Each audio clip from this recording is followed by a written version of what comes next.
A Facebook poll is the best way to get valuable insights into your fans. Let's create a one-question poll asking participants to vote for their favorite movie. We start by typing in a title. Your favorite movie. We want to collect participants' names and emails for our newsletter, so we'll go in the Advanced Options menu to check this option.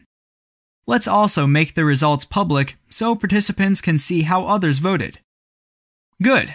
Let's submit this and continue. We now add a question asking participants, what's your favorite movie? We type in a few movies to choose from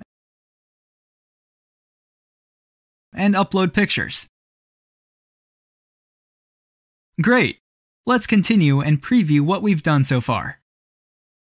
From the Layout menu, we'll change the title color and edit the button label.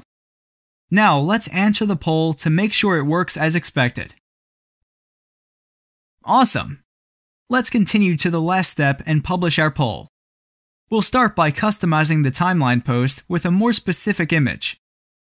Next, we'll install the poll on a page we manage. Let's choose our page from the list and click Add Page tab.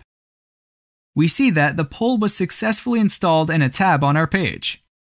We now need to share the poll URL on our page timeline. Let's do that. We copy the URL and navigate to our page timeline. We paste the URL in a new status update and write a call to action. And that's it! Our poll is up and running. We can pin the post to the top of the page and boost it to reach more people.